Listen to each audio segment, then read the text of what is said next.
E aí pessoal, beleza? Sejam muito bem-vindos para mais uma aula de resolução da prova de matemática da Unesp 2023 que aconteceu nesta terça-feira. Foi uma prova, na minha opinião, de nível médio, fácil, não teve muita lá complexidade. Quem conseguiu estudar bem, quem conseguiu se preparar, teve na prova de matemática pelo menos uma chance de ir bem, tá? Bom, vamos começar então. Eu vou adiantar algumas coisas aqui, porque provavelmente você veio aqui corrigir, mas eu vou contextualizar a questão para vocês, porque provavelmente vocês já prestaram vestibular, já leram aí, né? Vamos fazer assim, ó.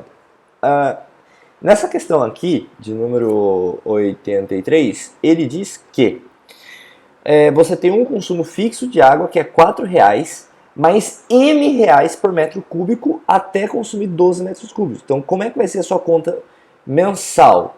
Você vai pagar R$ 4, aí vamos supor, você consumiu 1 metro cúbico, a sua conta sobe um tanto, entendeu? Ah, consumir mais metro cúbico, a sua conta sobe outro tanto.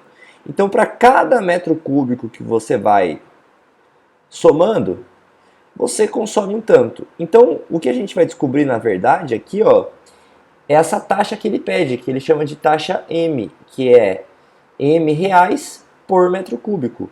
Isso aqui é a taxa de variação, tá? É a tangente desse ângulo aqui, ó, tá? Então, como é que vai ficar? Ó, tangente é cateto oposto, ou seja, 40 menos 10 dá 30.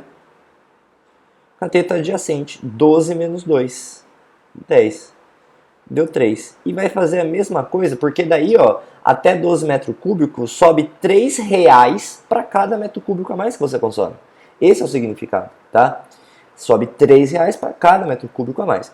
Aí, no sistema de conta deles, você passou 3 metros cúbicos, a sua taxa de variação aumenta, seu coeficiente linear aumenta, tá? Desculpa, o coeficiente angular aumenta, tá bom? E aí, ó, para tantos metros cúbicos que você sobe, a sua conta sobe um tanto também.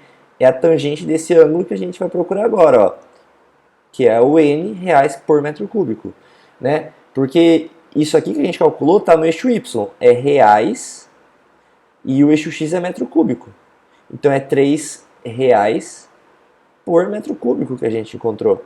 É o que ele pede, reais por metro cúbico. É um exercício que significa, traz um contexto para o coeficiente angular da função, tá? Você pode calcular desse jeito ou pela formulinha YA menos YB por XA menos XB. É a mesma coisa.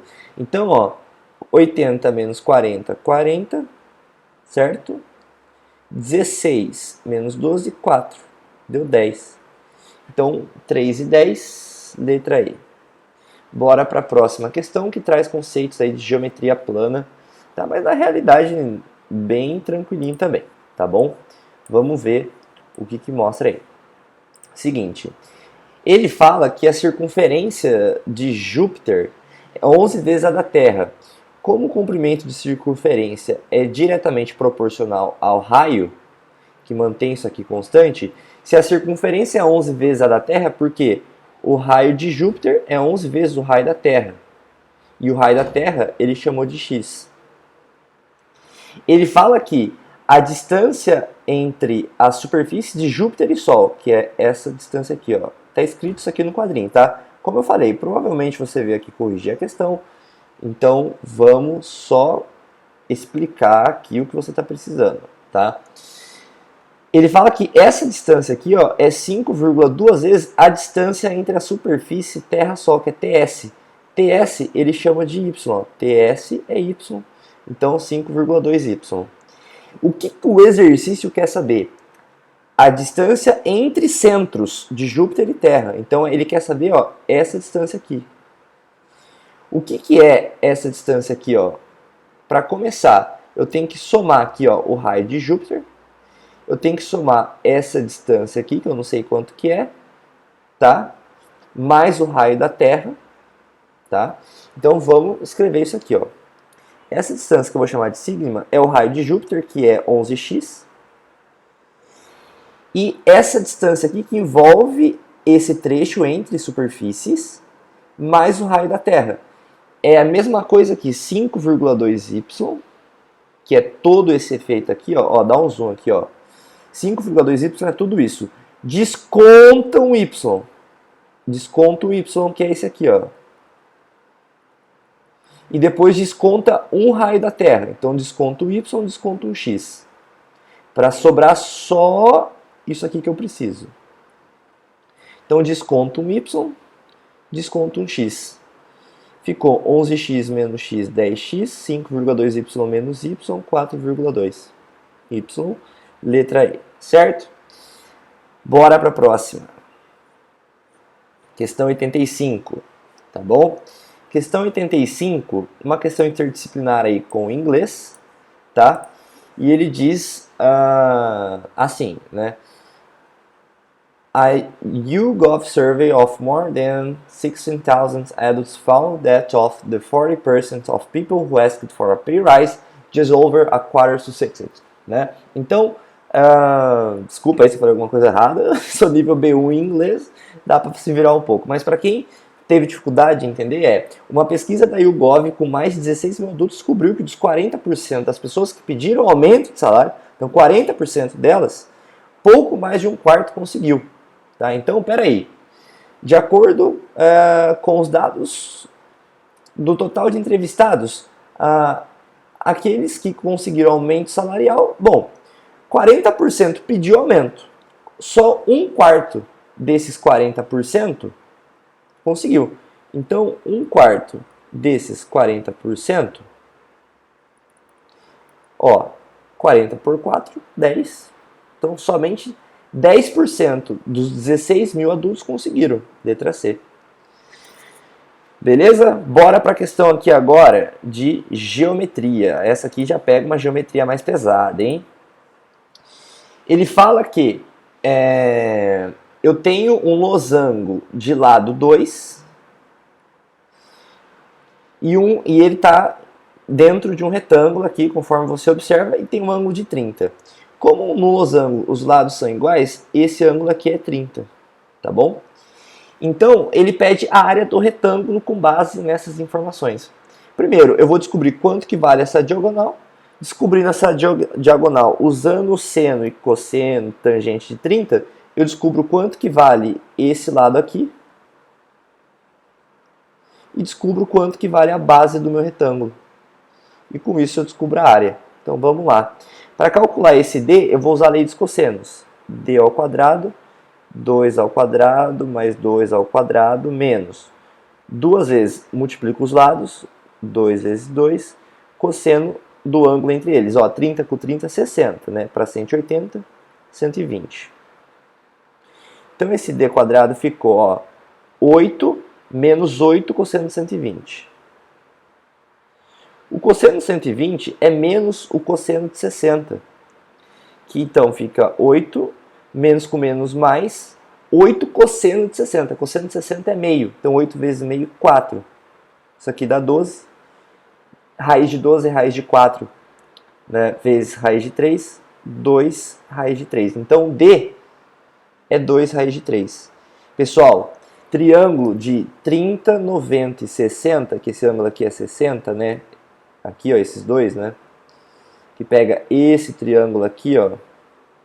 Esse maiorzão aqui, ó, que eu tô mostrando. Tá? E a diagonal. Grava isso, o cateto oposto 30 é a metade da hipotenusa. Então, se a hipotenusa é 2 raiz de 3, aqui é raiz de 3. Tá? E aqui, pessoal, quando eu tenho um triângulo assim, ó, deixa eu mostrar para vocês uma dica.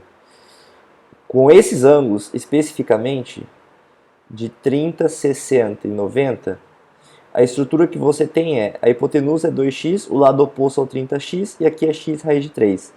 Então, se aqui é x raiz de 3, está na fórmula vezes raiz de 3, é 3. Então, aqui vale 3. Então, a área é base vezes altura. Raiz de 3 vezes 3.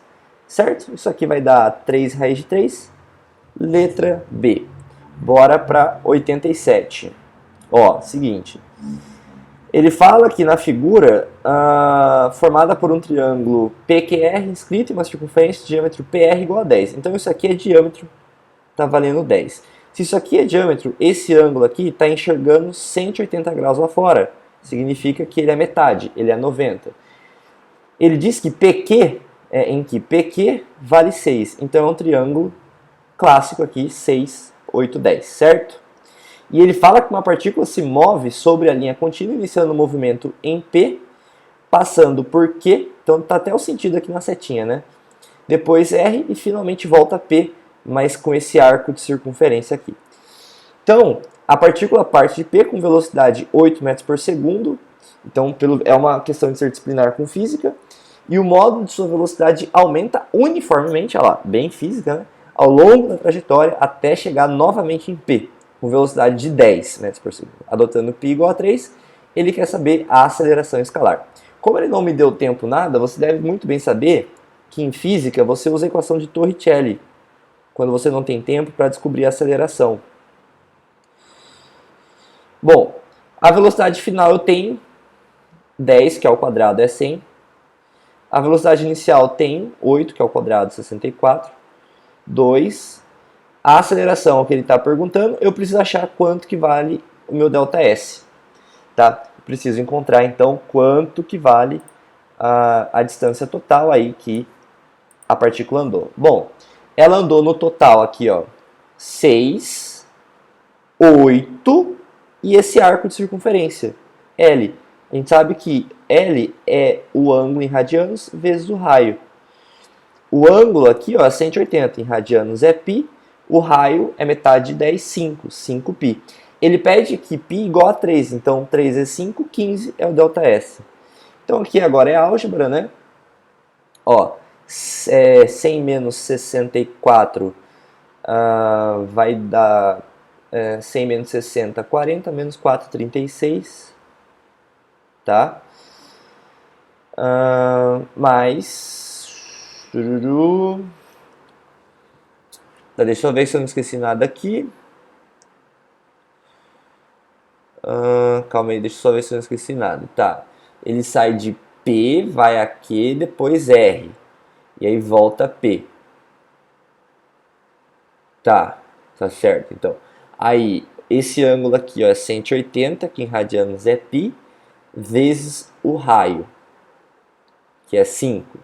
Então, 3 vezes 5 deu 15. Então, tá legal. Igual. 2 vezes 15 aqui, né? Deu 30. 30A. 6 com 8. Não, pera aí. Tá certo. Ó. Aqui o ΔS é 15 só nesse trecho, né? Eu tenho que somar com 14, que é o que ele andou. Esqueci de colocar aqui na fórmula. Mais 14. Aí sim, né? Então fica 2A, 15 com 14, 29. Certo? 16 divide por 2 dá 18, igual 29A. Então o A deu 18 por 29 metros por segundo ao quadrado. Letra D. Beleza? Bom, legal. Bora para a próxima questão aqui então. O alumínio... deixa eu só tirar a minha imagem daqui para vocês lerem, né? Diz que o alumínio é um metal valorizado por ter baixa densidade e baixa temperatura de fusão, que torna ideal para a fabricação de embalagens baratas, resistentes e de fácil reciclagem, além de amplo uso na fabricação de veículos. O gráfico mostra um comparativo de 5 metais, incluindo o alumínio, para 5 propriedades. Como o alumínio tem baixa densidade, ó, ele está comparando aqui, ó, tá? Vamos entender. Titânio, ferro, cobre, chumbo e o alumínio, que está em azul. Então tudo que está em azul é alumínio, tudo que está em vermelho são outros metais. O alumínio tem baixa densidade. Ó, densidade é a linha número 4. O alumínio tem baixa densidade, ou seja, todos esses elementos aqui, ó, não são do alumínio. Então, ou seja, 1, 2, 3, 4, o alumínio é o elemento menos denso possível. Tá? Ele é o que tem a menor densidade entre esses 5 aí. Olha aqui, temperatura de fusão. A gente vê que 3 metais, tá, tem maior temperatura de fusão. O alumínio só perde para 1. Tá? O alumínio só vai perder para 1. Legal? Condutividade térmica. Você vê que o alumínio ele não é muito bom. Por quê? Quer dizer, Muito bom assim, ele está distante do centro aqui, significa que ele tem maior condutividade térmica do que esses três metais, por exemplo. Legal? Então é assim que você vai interpretar esse gráfico. Então outro exemplo aqui, ó, condutividade elétrica tem resistência têncil, que é a capacidade de resistir à força. Você vê que o alumínio, tá? Ele tem o segundo menor valor, ele só perde para esse metal aqui. Então vamos ver o que o exercício pede. Consideramos que em determinado projeto são desejáveis os menores valores possíveis. Então você só quer os menores valores possíveis das propriedades 1 e 4. Então os menores valores possíveis para 1 e 4. E os maiores valores possíveis para 2, 3 e 5, o alumínio é o mais vantajoso. Bom, eu quero o menor valor possível para 1 e 4. Então, peraí.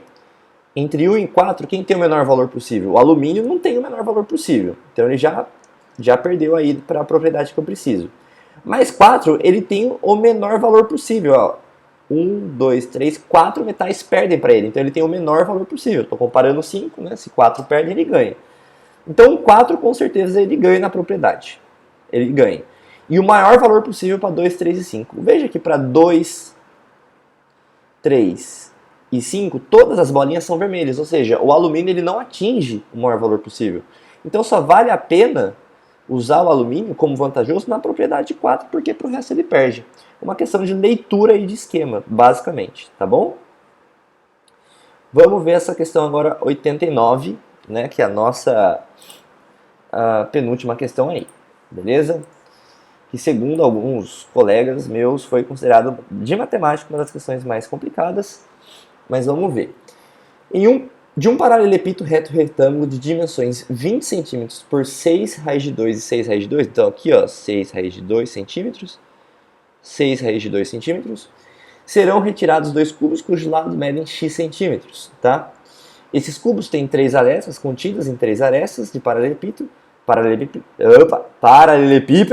e uma das faces contidas em uma mesma face quadrada do paralelepípedo. Ao adotar um valor máximo para x. Gente, qual que é o valor máximo que x pode assumir? É quando as duas diagonais ocupam a diagonal desse quadrado enorme. Então é quando duas vezes a diagonal do meu cubo ocupa a diagonal aqui desse quadrado, que é 6L raiz de... Como é que calcula a diagonal do quadrado, né, pessoal? Ó, você vai pegar... É Pitágoras, tá? Mas se... diagonal do quadrado, L raiz de 3, né? Desculpa, L raiz de 2. Por quê? Você pega um quadrado, um triângulo retângulo aqui, esse x aqui, ó, x quadrado, é 2a quadrado, então é L raiz de 2, tá? Raiz de 2, raiz de 2, beleza? Então, duas vezes a diagonal aqui do meu cubo vai ficar 6 vezes 2, 12. Então, as diagonais de cada cubo meu, tá? Vai valer aqui 6. Beleza? Diagonal do cubo, a gente já sabe, L raiz de 2. Então, o lado do cubo aqui, ó, 6. Então, o lado de cada cubo aqui vai poder valer 3 raiz de 2, tá? Passando raiz de 2 aqui, racionaliza. Que, na verdade, é a metade do lado do quadrado, né, pessoal? Faz sentido. Tá bom? O volume do meu... Ele fala assim, ao adotar o valor máximo, ele quer o volume dos prismas remanescente após a retirada dos cubos. Na verdade, não vai ter um prisma, que eu consideraria um certo erro conceitual, mas dá para passar.